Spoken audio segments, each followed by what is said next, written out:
Bismillahirrahmanirrahim. Allahumma sholli wa sallim ala sayyidina Maulana Muhammadin wa ala alihi washabihi asma'in nama ba'du.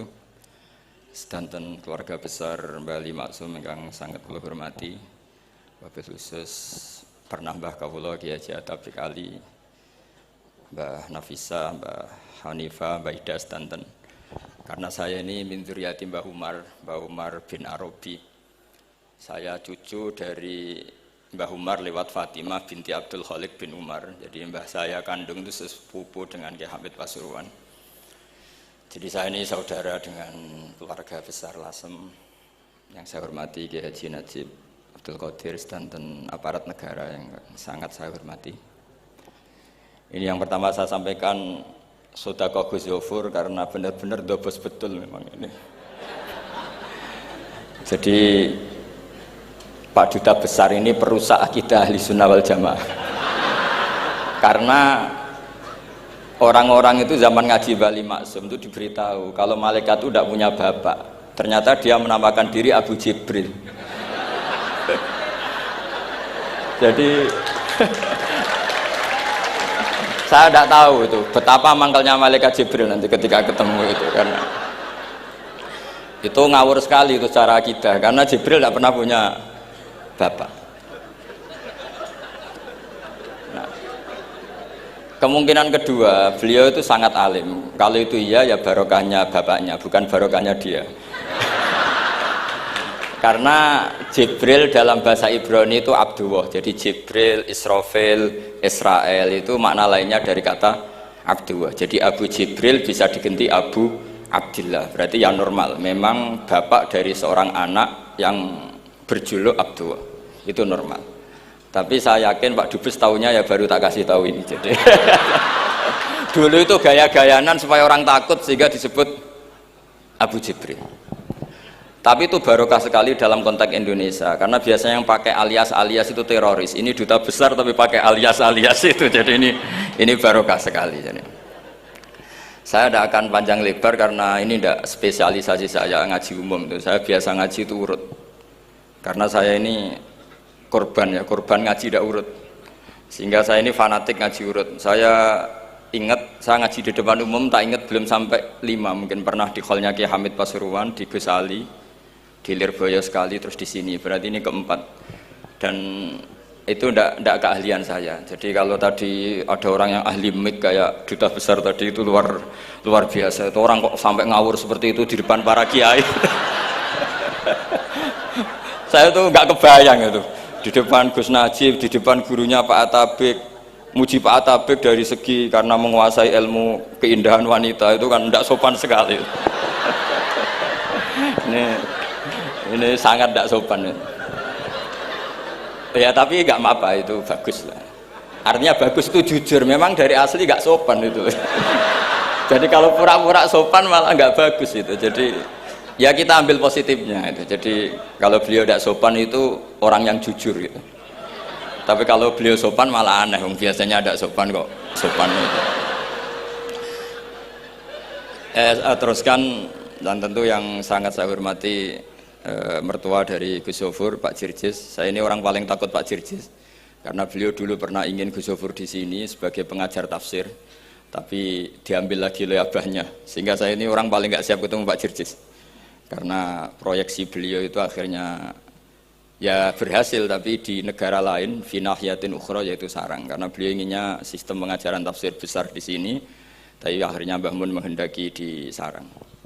Saya cerita sedikit tentang Mbah Ali Maksum dan Mbah Mun, dan karena beliau juga teman Mbah kandung saya di Termas. Mbah saya kandung Mbah Sidik dulu ngajinya juga di Termas. Ki Hamid sepupu Mbah saya putri juga di Termas. Kata Mbah Mun tuh gini, wong nak dia anak, jagone kok dibak wong lu repot. Dulu yang ma'ruf murid sekaligus juga putra yang alim alamah memang Mbah Ali. Ketika di Kerapyak, sehingga orang yang ingin alim kayak Mbah Maksum itu ya ke Kerapyak. Akhirnya Gus Mus, beberapa kiai besar masuk Gus Dur ngajinya di Kerapyak. Kiai Makhrus juga gitu. Dulu orang ingin alim tuh ke Gedungan, karena Kiai Makhrus ke Lirboyo, semua orang Cirebon kalau ingin alim ke Lirboyo karena Gus Makhrus di Lirboyo.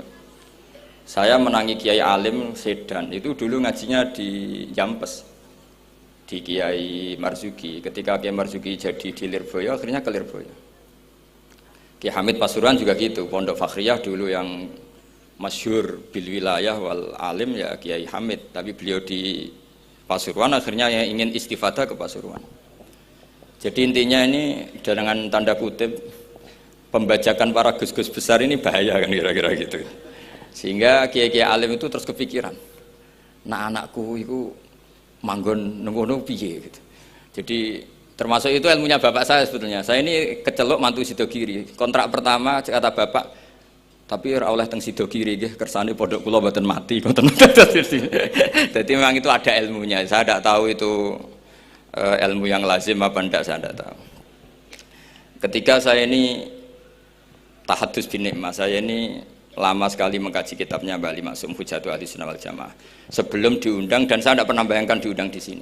Dan kalaupun pernah ya semoga benar-benar pernah, tidak diulang lagi, jadi hanya kenangan itu. Karena saya memang spesialisasinya di ngajar, saya diminta Gus Afif ngajar di Mahat Ali, saya senang sekali. Tapi kalau pidato depan umum gini pasti kalah-kalah, yang sudah punya gelar Ad-Dobosi tadi itu, wah gitu. Pasti kalah saya, bukan mungkin kalah tapi pasti kalah. Karena saya nggak bisa membayangkan jadi duta besar Arab Saudi ketemu Raja Salman apa, beliau bisa cerita yang syair yang nggak jelas-jelas itu. Artinya kita bangsa Indonesia itu malu punya duta besar yang keahliannya syair-syair yang nggak jelas itu. Nah itu kemungkinannya duta Arab ini nuruti, kerajaan Arab nuruti, musuh nggak jelas turuti mari repot gitu. Itu ada beberapa kemungkinan ini. Nah terus pembelaan saya terhadap yang enggak, makanya ini ngajinya harus khatam. Sebetulnya hadis itu ada terusannya, itu di kitab Firihabillahil Haram. Itu Sayyid Muhammad ngendikan babu istihbabi dukhulil bait, kemudian diteruskan babu karohati dukhulil bait. Itu dalam satu bab. Jadi ketika Rasulullah Fathu Makkah itu senang sekali, sampai saking senangnya minta kunci sama Utsman bin Talha al-Hajabi itu. Akhirnya Nabi saking cerianya masuk Ka'bah. Tapi setelah keluar dari Ka'bah, Nabi itu kelihatan tersiksa, hazinan, kelihatan tersiksa. Sayyidah Aisyah akhirnya tanya, kenapa engkau ketika masuk senang sekali, ketika keluar susah sekali? Kata Rasulullah SAW, dan ini partai kita, partai yang insya Allah nggak akan masuk Ka'bah sampai mati. Kata Rasulullah, saya takut kalau itu dipandang umatku sebagai keharusan, terus mereka tersiksa kalau tidak bisa masuk Ka'bah. Sehingga Pak Dubes harus diketahui banyak juga ulama yang mengatakan masuk Ka'bah itu makruh karena takut dianggap sunnah yang memberatkan. Itu ada kitabnya, tidak Ad-Dobosi, ini ada kitabnya. Jadi kalau yang mengatakan sunnat dia monggo mawon yang berkesempatan lewat tadi siir-siir bohong tadi dia monggo, tapi yang meyakini atau yang ditakdir tidak bisa masuk pakai kaul yang mengatakan bahwa Rasulullah akhirnya hazinan, akhirnya susah karena takut kalau umatnya menjadi tersiksa karena tidak bisa masuk Ka'bah. Terus ini yang terakhir, karena ini kenangan saya dengan Mbah Ali Maksum. Saya menangi beliau itu kelas 4 SD ketika beliau ngisi di Mbah Hamid Bedowi. Mbah Hamid adalah satu-satunya santri yang sama Mbah Ali Maksum itu tidak bosok. Sama Mbah Ali Maksum itu tidak bosok. Kenangan saya sama Mbah Ali Maksum ketika beliau di Lasem itu sampai Gus Mus pernah ngendikan, Kang Hamid, aku itu paling ra cocok mbek sampean, ambek guru kok ora bosok. Karena sama Mbah Ali Maksum itu tidak bosok. Terus kata Mbah Hamid Bedowi, lha wong iku ponakanku katanya. Jadi memang Kiai Hamid Bedowi itu di silsilah nasab Lasem itu paling sepuh. Karena Hamid itu langsung bin Bedowi.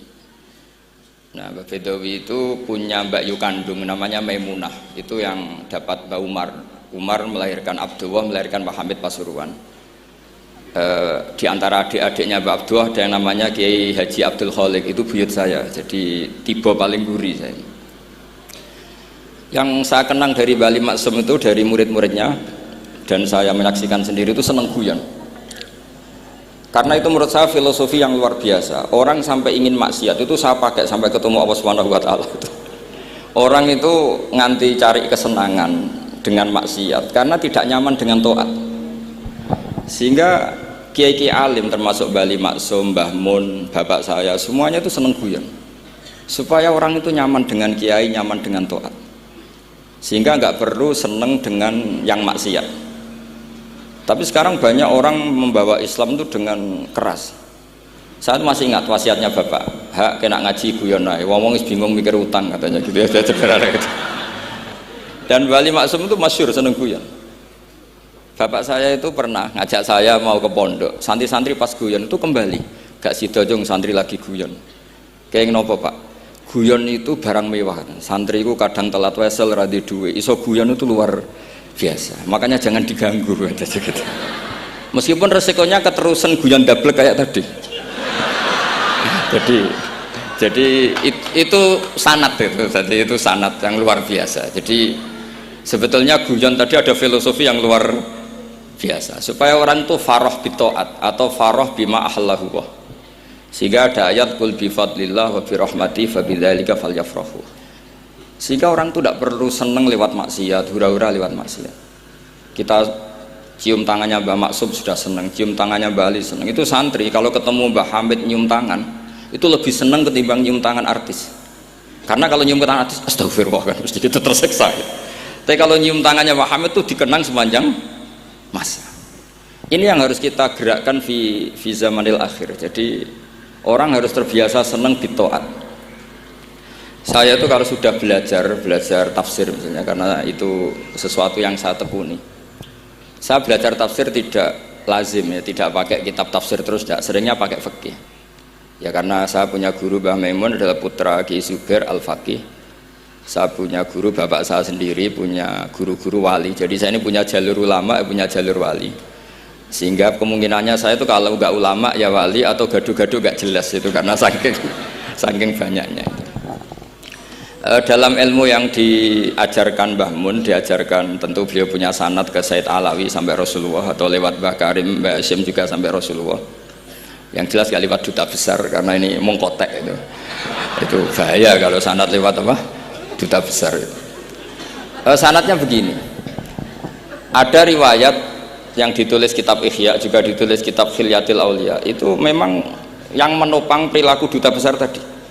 Inna min khiyari umati qauman yadhakuna jahron min saati rahmatillah. Itu dalam kitab Khilyatul Aulia redaksinya malah inna min khiyari umati fi manabbani al-mala'ul a'la qauman yadhakuna jahran min saati rahmatillah. Jadi termasuk umat-umatku yang pilihan adalah itu komunitas kaum yang kalau guyu itu buan terbanter itu. Sehingga saya khawatir duta besar tadi ngakak-ngakak gitu apa bagian dari kewaliannya ya gitu. Karena disebut khiyarul ummah, umat-umat apa?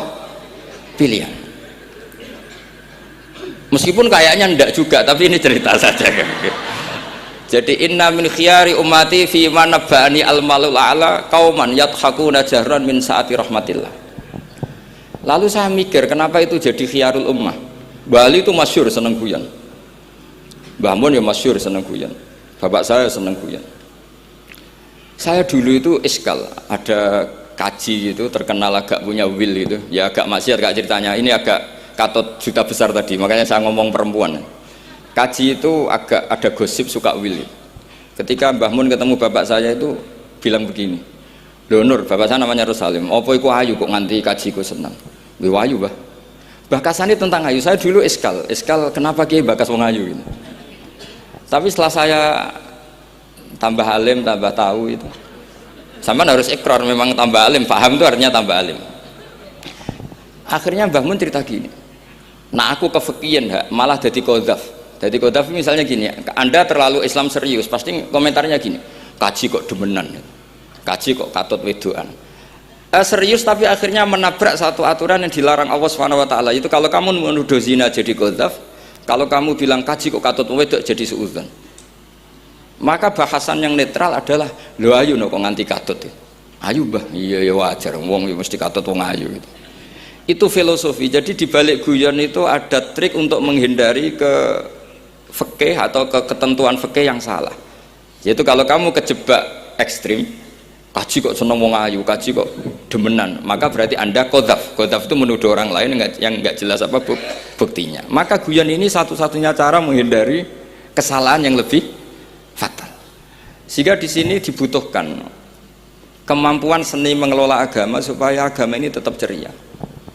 Saya berkali-kali cerita kalau ngaji, Imam Syafi'i itu kalau ditanya, diberitahu orang yang nyium tangan jenengan, yang di depan jenengan itu hormat, itu di luar ngerasani jenengan, bully jenengan. Jawabnya Imam Syafi'i itu tertawa-tawa, baguslah berarti saya wibawa, di depan saya buktinya tidak berani. Jadi enteng saja, dijawab enteng saja, baguslah berarti saya wibawa, nyatanya di depan saya tidak berani. Tapi banyak orang membenci jenengan karena fikih jenengan. Jawabnya Imam Syafi'i seneng lagi, baguslah, nggak seneng saya pasti nggak pernah ngutang saya. Coba kalau kamu seneng juta besar itu pasti minta tolong, mau masuk apa saja lah. Tapi kalau benci Pak duta besar pasti malu kan minta tolong. Untung mana kamu dibenci orang sama disenangi orang. Karena kalau dibenci orang yang benci itu pasti tidak utang kamu, tidak ngerepoti kamu, tidak senang. Jadi Imam Syafi'i itu ngadepi dunia itu enteng saja, diberitahu itu orang itu nggak suka kamu gini-gini, ya bagus lah. Sehingga beliau ngendikan terkenal sekali, waman asa'a ilaika faqad atlakoka, orang yang berbuat buruk sama kamu berarti membebaskan kamu, karena orang ini pasti nggak akan ngerepoti kamu. Jadi ulama-ulama dulu ciri khasnya adalah ar-ridho anillah, melihat apa saja itu sudah ridho, dan ridho itu ekspresi paling gampang ya ceria, seneng. Nah kemudian tadi kan saya bilang terakhir ini, yang paling terakhir saya baca trik menjaga perbedaan ini tetap kondusif. Saya neliti kitab Bali Maksum sampai khatam, termasuk kitab yang saya letakkan di kamar khusus itu diantaranya ada kitabnya Bali Maksum, Naduman Sulam Taufiknya Pak Hamid yang karangan orang-orang Indonesia. Tentu terbanyak ya kitabnya Mbah Mun, Mbah Zubair. Bahkan saya masih punya catatan tangan tulisannya Basim Asyari karena beliau pernah nyurati buyut saya ketika khatam Sahih Muslim yang keluarga Kudus. Terus banyak lah saya punya, termasuk saya punya tulisan tangannya Kiai Fakih Mas Gumambang, gurunya Mbak Zubair. Saya memang dokumenter kitab, sehingga saya maaf sekali kalau pidato umum itu memang saya tidak keahlian saya. Karena itu harus dobes, itu tidak keahlian ulama, dobes itu tidak keahlian ulama. Ini saya baca singkat, tapi semoga ini barokah karena ini kholnya Bali Maksum. Semua mubalek tadi pakai catatannya sendiri, jadi itu ngekholi dirinya sendiri. Ini saya pakai orisinil kitabnya Bali Maksum. Jadi saya mungkin penceramah terbaik karena sesuai konteksnya gitu. Nah ini enggak. Ini kholnya Bali Maksum, cerita syairnya sendiri tentang rokok lagi. Bolot lagi. Yes. Ya semoga diampuni oleh Allah Subhanahu wa taala. Ini ngendikane beliau tentang meminimalkan konflik. Ini saya baca di bab Al-Mithalul Awal. Jawazu hibati thawabil qiraah wa shadaqah lil mayyit wa wusuli thawabil qiraah wa a'malil birril mayyit. Kita berkeyakinan bahwa yasinan, tahlilan itu sampai ke mayit. Itu boleh kita hadiahkan dan sampai ke mayit. Kata Bali Maksum, wa huwa min masailil furu' al khilafiyah. Fala yajuzu bi sya'nihi itharatul fitan wal jidal wal inkar. Alal qail wal amili bihi wala alal mukhalif. Ini dari awal masalah khilafiyah. Sehingga gak perlu jadi konflik yang berkelanjutan, baik kita menuntut yang melakukan itu atau menuntut yang menentang itu. Karena dari awal ini masalah furu'iyah. Sing nglakoni nggih monggo, sing nentang nggih napa? Monggo. Selama ini kan kita yang melakukan memaksa orang lain menerima, yang menentang memaksa orang lain menghentikan. Ini tidak fair kata Bali. Kata beliau itu gak fair. Wala yang bagi ayaqa bainahuma ma la yang bagi wuquhu bainal akhwaini muslimaini. Kata beliau, wala in kana lil mani'i mustanadun fa inna li ghairihi mustanadan kadzalik. Kalau yang melarang tahlilan, melarang yasinan dikirimkan ke mayit itu punya mustanad, punya sanad. Yang bagi yang membolehkan juga punya sanad. Kalau ada kiai yang kalau pidato nangis itu sanadnya banyak dan benar. Tapi yang uraan kayak Pak Duta Besar juga banyak. Semuanya ada sanad. Jadi kata beliau sederhana saja, kalau al-mani'un, orang yang menolak itu punya sanad, kita yang membolehkan juga punya sanad. Tapi kata beliau dengan enteng, dengan ceria, ini masalah furu'iyah, nggak perlu jadi itsaratul fitan wal jidal wal khisom. Kata beliau nggak perlu jadi perdebatan. Makanya pesan saya sama santri-santri kerap ya, sebetulnya masalah kita ini tercerabut dari ilmu. Coba dari awal Anda katakan yang tidak kunut itu Abu Hanifah, yang kunut itu Imam Syafi'i, maka melihat orang tidak kunut itu keren karena Al-Hanafi, pengikut mazhab Hanafi. Yang kunut juga keren karena pengikut mazhab Syafi'i. Tapi kita ndak, di zaman akhir kunut dan ndak kunut ini jadi politik identitas. Sehingga yang nggak kunut itu Muhammadiyah misalnya, yang kunut itu NU. Mana ada Basim Asy'ari sebagai mujaddid atau mujtahid yang mengharuskan kunut, atau Mbah Ahmad Dahlan yang melarang apa? Kunut. Wong dua beliau sama-sama pernah ngaji Syekh Khotib Minangkabau, pernah ngaji Mbah Mahfud ketika di Mekah. Jadi cobalah ilmu itu diperkuat sehingga kita mengatakan kunut adalah sunat menurut Imam Syafi'i, tidak sunat menurut mazhab Abu Hanifah. Sehingga enak sekali karena kita berdasar ilmu. Menyangkut sawabul kiroah atau sawabu amalil khairi, apakah sampai ke mayat apa enggak? Ini kata beliau, kata Mbah Ali Maksum, beliau justru menukil Ibnu Taimiyah yang notabene sering dipakai dalil para orang-orang sana. Saya tidak tahu itu orang sana, itu Pak Duta itu yang tahu itu. Itu kalau ini mirip kitab Said Muhammad. Jadi Said Muhammad itu kalau istidlal sering pakai Ibnu Taimiyah karena itu yang dipakai mereka. Tapi ternyata Ibnu Taimiyah, qala Ibnu Taimiyah innal mayyit yantafi'u bi qiraatil Qur'an kama yantafi'u bil ibadah al maliyah minas shadaqah wa nahwiha. Terus faqala Ibnu Qayyim fi kitabir ruh afdalu ma yuhda ilal mayyit as-shadaqah wal istighfar wa du'a lahu wal hajju anhu. Artinya gini, kita sekarang ini tidak pernah kayak Bali Maksum pakai dalil jawazu ihda lil mayyit itu berdasar Ibnu Taimiyah dan Ibnu Qayyim. Kita seakan-akan Ibnu Taimiyah itu orang yang pasti melarang itu, sehingga kita itu terus mengatakan sing nyunatno tahlilan ku sopo, Mbah Hasim atau Mbah Fakih atau siapalah, meskipun riwayat ini mukhtalifah dari Mbah Hasim. Pertanyaannya adalah terus kesannya yang membolehkan itu hanya kiai lokal itu, kiai nasional itu. Padahal zaman Bali sudah mengajarkan kita yang membolehkan ihda'u a'malil khairi ilal mayyit, yang membolehkan hadiah Yasin, Fatihah, tahlil ke mayit itu adalah orang sekaliber Ibnu Taimiyah dan Ibnu Qayyim. Sehingga dengan kita pakai ilmiah yang diterapkan Bali Maksum, kita ini merasa orang keren, orang global, orang yang keren lah. Karena guru-guru kita Bali Maksum, Mbah Hamid biasa mentahlili, Mbah Munawir semua mentahlili guru-gurunya. Di level ulama global ada Ibnu Taimiyah dan Ibnu Qayyim. Tapi karena kita tidak baca, seakan-akan tahlilan itu hanya tradisi lokal yang tidak di ACC, tidak disetujui ulama kelas internasional. Padahal di sini jelas diceritakan Ibnu Taimiyah berpendapat qiraatul Quran yang dihadiahkan ke mayit atau tahlil itu boleh. Jadi ini sangat penting supaya orang itu pakai tradisi ilmu. Saya pernah ngaji sama Mbah Mun, diberitahu kalaupun Rasulullah pernah kunut sekali, biasanya perdebatan kan, oke, Rasulullah pernah kunut tapi ahyanan. Pertanyaannya adalah setiap Nabi pernah melakukan sesuatu itu akan menjadi sunnatan mutaba'ah apa enggak? Tentu jawabannya iya. Nabi meskipun melakukan kunut andaikan hanya sekali, tapi karena pernah dilakukan Nabi, maka kebaikan ini akan menjadi sunnatan mutaba'ah, sunat yang harus kita ikuti terus atau boleh kita ikuti terus. Jadi nggak boleh misalnya Rasulullah itu puasa Senin Kemis juga ahyanan, tidak selalu. Rasulullah itu tofa rokiban juga ahyanan, bukan selalu. Tapi apa saja yang pernah dilakukan Nabi maka berstatus itu akan sunat ila yaumil qiyamah. Sehingga agak bisa misalnya di hadis itu ahyanan, kemudian kamu beristidlal ini boleh dilakukan hanya ahyanan karena Nabi juga melakukan hanya ahyanan. Tidak bisa seperti itu. Sekali Nabi pernah melakukan itu dan tidak dibatalkan lewat nasah mansuh, maka kesunatan itu ila yaumil qiyamah. Sehingga Imam Syafi'i cara berpikir meskipun Nabi kunut ahyanan, kalaupun itu ahyanan tentu kunut itu akan sunat ila yaumil qiyamah. Bagi yang tidak mensunatkan monggo, itu ada Abu Hanifah.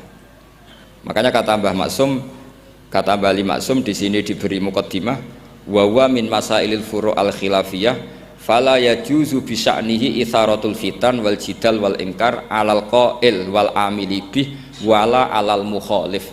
Jadi kita sendiri disarankan beliau, kamu juga gak usah nantang debat sama mukhalif karena dari awal sudah masalah-masalah yang apa?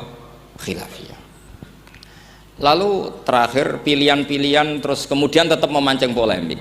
Saya mau cerita lucu di Ihya. Ihya yang katanya kitab sakral itu ya punya sisi lucu, sisi unik. Nabi Musa sebagai Nabi Bani Israel itu sering digugat karena orang Israel itu tukang debat. Terus Nabi Musa minta ijazah, ya Allah saya kasih ijazah seperti tadi. Beliau minta ijazah Mbah Mun tadi. Minta ijazah yang supaya orang itu tidak bisa berkata buruk sama saya. Semuanya muji saya. Jawabannya Allah itu unik. Ya Musa, hadza syai'un lam asna'hu li nafsi, fa kaifa asna'uhu bika. Aku pangerane sering disalahpahami, pemenah kowe katanya. Jadi makanya kalau ada orang bully beda paham itu biasa saja. Kata Allah, hadza syai'un lam asna'hu li nafsi, itu sesuatu yang saya tidak melakukan untuk diri saya sendiri. Kata Allah, saya ini Tuhan, yang mengatakan saya punya anak ya banyak, yang anggap saya bakhil ya banyak, yang salah paham dengan saya banyak, padahal saya ini Tuhan. Kalau saya mau tak bungkam semua itu saja tidak saya lakukan. Apa menaiki terima Nabi. Makanya ini semoga ini saya gojlok Pak Duta Besar jadi pahala beliau. Karena diantara pahala itu disebabkan digojlok orang. Jadi kalau beliau tadi gojlok saya, sekarang tak balas, kayaknya pasti menang saya karena beliau sudah tidak bisa ke panggung lagi. Yang jelas saya kagum, ya saya puji betul Gus Zofur ketika dari awal memberi gelar Ad-Dobosi tadi ternyata betul. Tapi saya pastikan itu ada sanadnya, yaitu inna min khiyari ummati fima nabba'ani al-malul a'la qauman yadhakuna jarron min saati rahmatillah. Jadi diantara umat Allah yang pilihan adalah umatku yang kalau umatnya Rasulullah tentu yang kalau terbanter-banter karena min saati rahmatillah. Saya bayangkan kalau saya di rumah Pak Dubes dikasih makan gratis, dikasih minum gratis, kemudian di rumah itu saya merengut saja, itu kan kurang syukur. Wis ora bayar kok merengut gitu. Sama kita pakai buminya Allah, pakai airnya Allah, pakai oksigennya Allah.